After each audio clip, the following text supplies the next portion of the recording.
Kembali lagi di obrolan bola anak rental.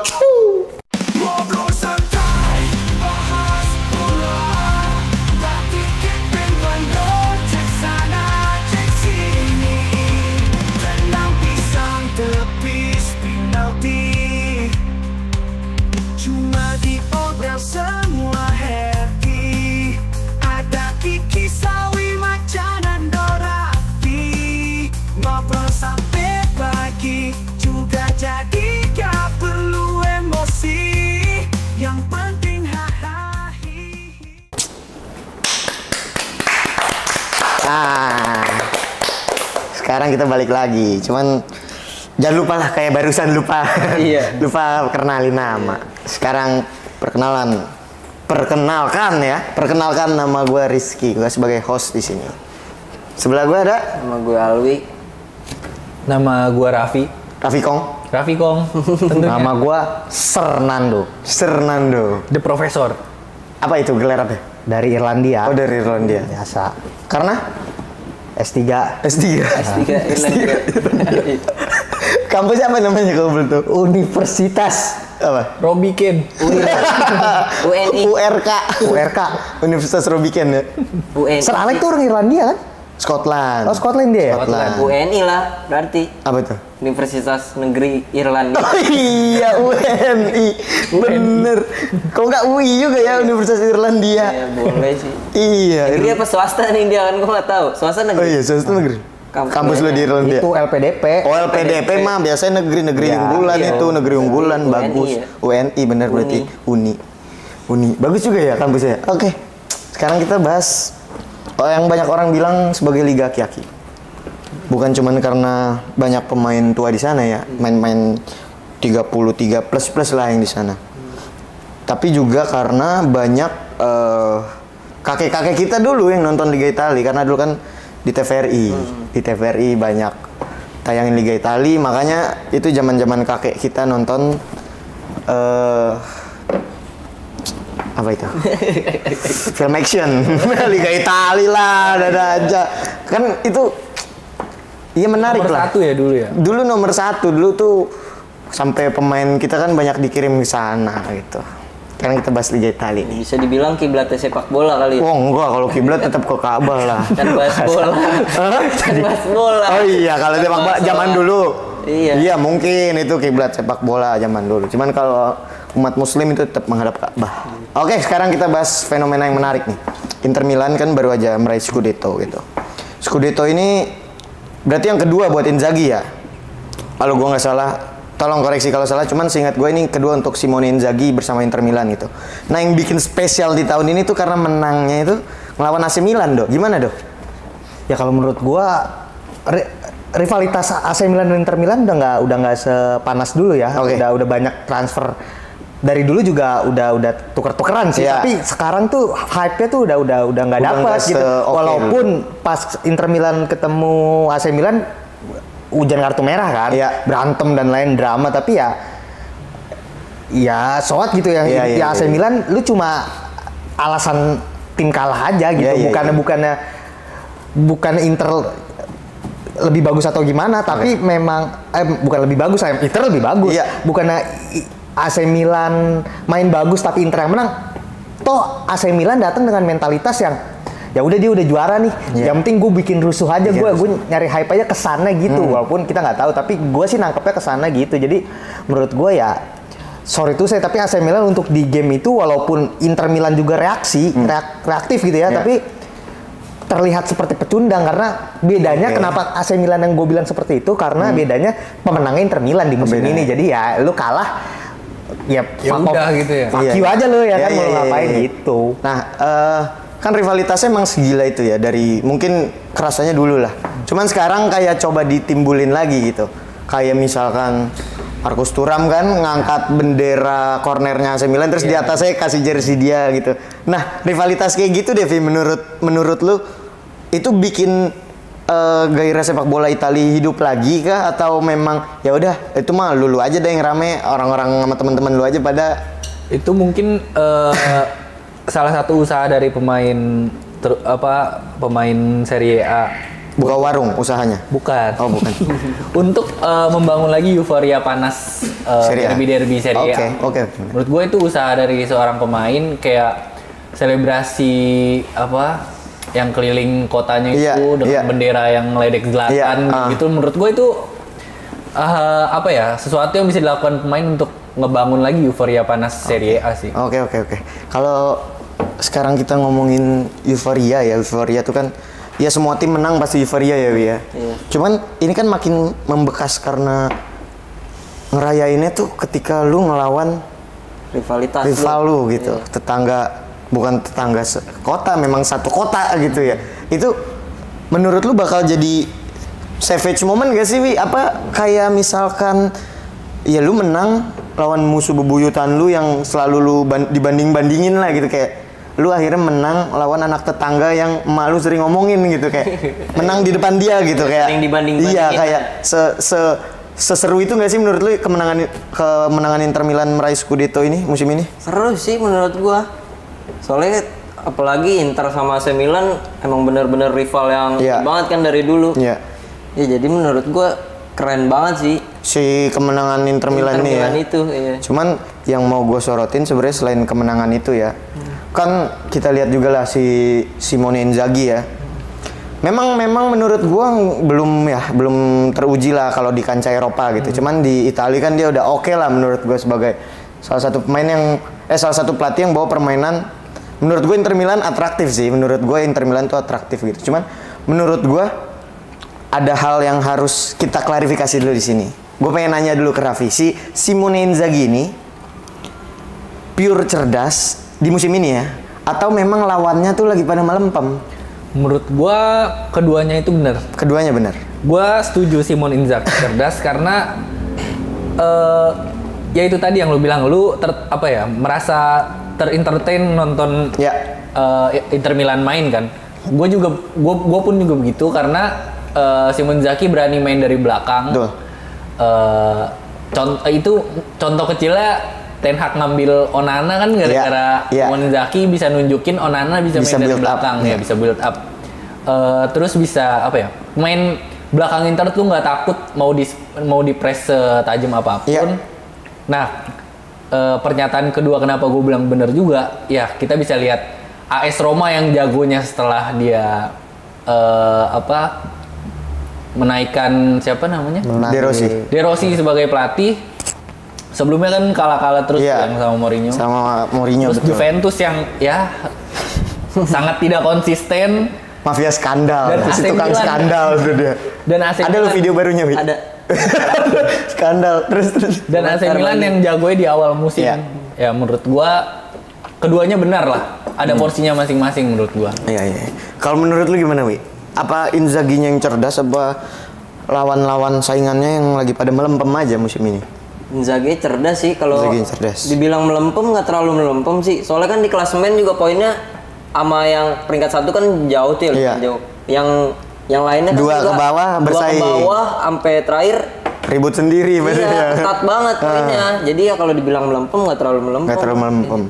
Tapi emang Inzaghi tuh bawa warna baru ya, si Simone itu bawa warna baru ke sepak bola Italia gitu. Nah ini kan kayak kehadiran Inzaghi ini kayak antitesis nggak sih buat sepak bola Italia yang permainannya lu emang suka kalau ngeliat tim-tim lain deh kayak di luar Atalanta mungkin menarik ya? Gua se-Inter Milannya pun gue gak fun sebenarnya nontonnya. Gua musim ini gue nonton Italia gak pernah ada yang selesai. Gak pernah sampai selesai. Gue bosen banget gue. Pun gini, Inzaghi menurut gue dia membawa permainan modern ke Italia nih dengan Inter Milan dibanding yang lain. Tapi untuk dia dibilang hebat, dia bisa bersaing di Eropa ya mana gitu. Tahun lalu Lucky Bastard.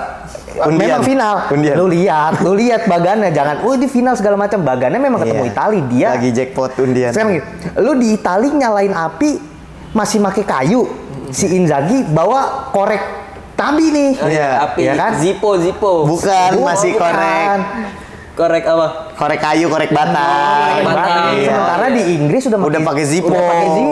Iya. Jadi untuk orang-orang Oke, menarik nih. Orang-orang Italia itu kayak, weh apaan nih? Padahal mah kalau di Inggris ya buktinya dia ya sekelas Brighton aja. Oke, De Zerbi. De Zerbi megang Inter juga juara itu ya. De Zerbi megang Inter lebih baik daripada Inzaghi gua jamin. Jadi dia jago kandang jago kandang. Ketemu tim-tim Italia doang. Karena tim Italia belum kaget dengan permainan ini sepak bola modern macam apa yang dari bawah kan biasanya Juventus melempem, AC Milan ya kolot banget mainnya kan, Napoli angin-anginan, si Osimhen dan Kvaratskhelia dan lain-lain banyak cedera gitu. Ya Napoli cukup modern juga sih. Napoli cukup modern. Cuma balik lagi nggak konsisten. Yang Inter itu unggul karena konsisten menurut gua. Oke. Jadi poin pentingnya tuh konsisten ya. Cuman walaupun gitu berarti lu nggak bisa bilang Inzaghi cerdas dong? Enggak cerdas. Coba dia ditaruh di Liverpool deh, ya materi pemain yang lumayan bagus gitu ya, Liverpool atau MU gitu. Nggak lebih baik daripada Ten Hag, gue yakin. Dengan komposisi MU yang cedera kayak gini ya. Iya, nggak akan lebih baik daripada Ten Hag. Karena itu tadi ya analogi lu ya. Iya, karena di Italia tuh masih kayu bakar. Di Inggris udah Zippo. Coba Ten Hag lempar ke Italia. Gue yakin Inter juara juga dengan materi dia sekarang. Gila, berani banget nih pernyataannya. Gimana nih? Kalau lu lihat pernyataan si Nando itu berarti liga lah emang kurang aja. Iya. Berarti Inter yang bisa dibilang Inter yang berprosesnya paling signifikan ya daripada tim lain gitu. Iya, Inter cuma ikan besar di kolam kecil aja. Iya. Tapi begitu dilepas ke laut, ya dia bingung harus ngapain. Itu dia. Sebenarnya iya poin-poin penting yang dibahas soal Inzaghi itu cerdas apa tim lain melempem tuh menarik juga buat kita bahas faktor lain gitu di luar Inter Milan ya kan. Liga Italia ini kan sedang mengalami fase-fase beratnya lah ya kalau gue bilang ya, koefisiennya peringkat keberapa dia? 3, 4? Atau ya siapa yang mau nonton Liga Italia gitu kan? Kekurangan krisis pemain bintang, isinya pemain afkiran. Siapa yang nyangka Mkhitaryan main di Inter? Iya, jadi bagus. Siapa yang nyangka Chris Smalling? Menurut gue kalau Inzaghi bagus, dia udah dilirik sama klub-klub top Eropa lah. Kalau memang dia bagus. Iya. Cuman ya itu persaingan klubnya itu lagi pada melempem gitu kan. Kalau kita ngomong Juventus ya udahlah gitu, kita tahu lah. AC Milan kayak tadi bensinnya kebanyakan habis, nggak nemu Pertamini dia AC Milan tuh. Kalau Napoli ya inkonsisten gitu kan sebenarnya, poin-poin yang bikin mereka ngedon gitu. Nah, jadi Italia juga nggak ada Pertamini sih, belum ada. Oh, apa ada? Iya udah pom aja. Iya, pom apaan? Kalau bensin nggak ada Pertamini. Oh, berarti masih belum kenal Pertamini dia? Nggak ada warung Madura dia? Diusir-usir. Karena Italia sama Inggris tuh agak mirip ya. Agak mirip menurut gue, Italia sama Inggris tuh pride orangnya agak mirip. Dia kayak nih, gue orang Italia nih, gue orang Inggris, agak mirip. Nomor satu di Eropa. Jadi nggak mau belajar kah gitu maksudnya? Jadi kayak Inggris pemainnya banyak main di internal. Italia kan siapa deh pemain Italia yang main keluar kehitung kan, yang topnya itu menurut gue yang bikin gak maju juga. Ada Stefano Beltrami main di Persib. Masa gitu. Lah katanya main di luar ya. Dulu dia pernah main sama Ronaldo satu match di Juventus. Juventus. Cuma Ronaldo kesel kan. Ini pemain nggak bisa main. Ronaldo ditanya lagi juga lupa. Ronaldo yang mana itu? Di Italia Stefano Beltrami gitu. Nah, sekarang kita ngomongin soal tadi si Inzaghi kan benar-benar kalau menurut kalian ya oke buat Italia tapi nggak oke buat Eropa gitu. Kalau kita ngomong prospek Inzaghi di Inter Milan kan dia memadukan, kalau menurut gue ya dia memadukan pemain matang sama pemain tua gitu. Pemain matang pemain tua dipaduin jadilah Inter Milan yang sekarang gitu. Cuman kan masa mau di Italia terus gitu. Coba dong lu step up ke Eropa, bersaing bukan karena beruntung gitu. Itu apa yang perlu diperbaiki kira-kira kalau dia pengen bersaing di Eropa, bukan karena konteksnya kan orang banyak bilang musim yang masuk final tuh beruntung gitu Apa yang perlu tingkatin dari Inzaghi sama skuadnya nih? Apa ya, gue juga nggak terlalu ngikutin Inzaghi lagi. Nggak ngikutin lu ya? Iya, nggak nonton. Lu kalau ngikutin juga dulu ditangkep sama polisi, lu ngikutin orang. Nguntit lu. Gila lu ya. Apa ya? Taktik. Pemain kali, pemain. Ya, Pemain harus apa tuh? harus bagus-bagus. Iya ya, harus pada sehat-sehat begitu kan.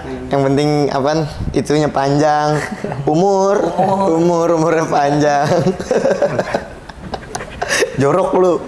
Parah. Apa Vi yang perlu tingkatin kalau pengen bersaing di Eropa? Sebenarnya gue setuju kalau masalah pemain. Pemain ya. Jadi Inter ini datangin pemain yang pemain yang cuma siap main di Liga Italia. Oke, menarik. Bukan yang siap untuk main di kancah Eropa. Ya terbukti lah dia datangin Darmian, Mkhitaryan. Terus sebenarnya Marcus Thuram juga ya oke aja. Oke aja, cuman nggak bisa dibilang bagus. Dan dia jelek loh di Inter. Nggak, dia kepotong cedera juga kan. Jadi si Lautaro tetap nonjol sendiri. Ya, itu pertama pemain sama menurut gue mentalitas pemain yang jadi dia menginjak lapangan itu bukan menyediakan mental untuk lawan tim Itali. Oke. Jadi dia pas nginjak lapangan itu mentalnya harus kebangun untuk ngelihat lawan tuh lawan tim besar Eropa. Lah. Iya, jadi mentalitasnya harus dibedain. Jadi udah harus diprogram di kepala dan mental para pemain tuh kalau lu tuh udah harus bersaingnya di Eropa, bukan lagi di Itali gitu. Nah, kalau menurut lu tuh apa tuh? Kalau menurut gua secara lebih besarnya ya kualitas liganya. Oke. Karena gini, Inggris, Spanyol mereka bersaing di Eropa karena menurut gua kualitas liganya memang layak untuk bersaing di Eropa. Sementara Italia kenapa Inter kelihatannya superior banget? Karena memang lawan rivalitas dengan AC Milan, Juventus dan lain-lain itu jauh. Jadi kelihatan superior. Tapi kalau kualitas liganya dinaikin, tim-timnya dinaikin, beli pemain dan pemain bintang gitu ya. AC Milan dengan pemain bintang dan lain-lain, kualitas liganya naik. Gue ngerasa secara mentalitas itu akan datang sendiri. Oke, cuman iya kalau kita bicara ningkatin liga tuh apa sih tuh yang perlu? Yang pertama kualitas datengin pemain bintang itu udah pasti. Gue kontra dulu. Tapi kan kalau misalkan kayak kayak Bukayo Saka atau Phil Foden itu kan asli diciptakan. Siapa lagi? Apa nih? Kalau dari apa? Inggris. Akademi. Iya. Hitung jari menurut gua? Iya, menurut gua enggak. Kayak misalkan Alexander Arnold.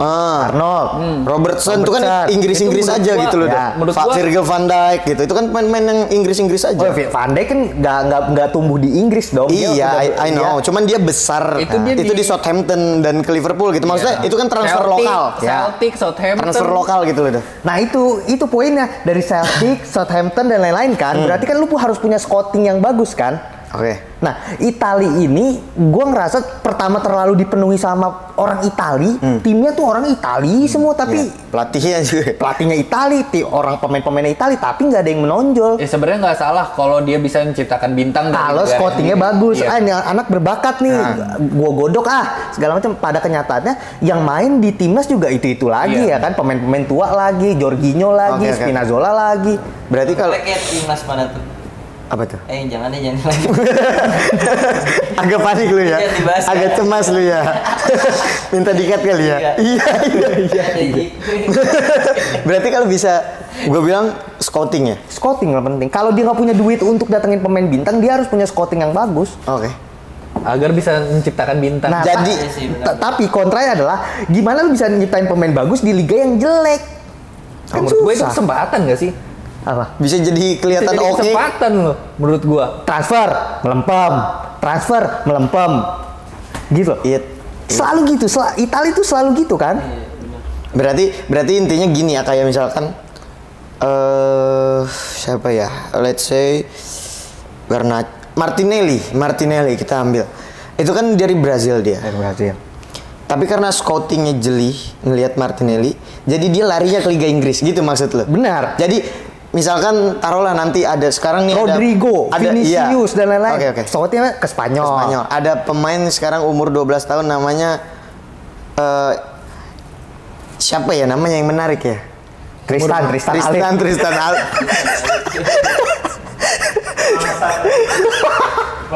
misal namanya Hakim Mostur. Iya, Alan Halilovic gitu misalkan.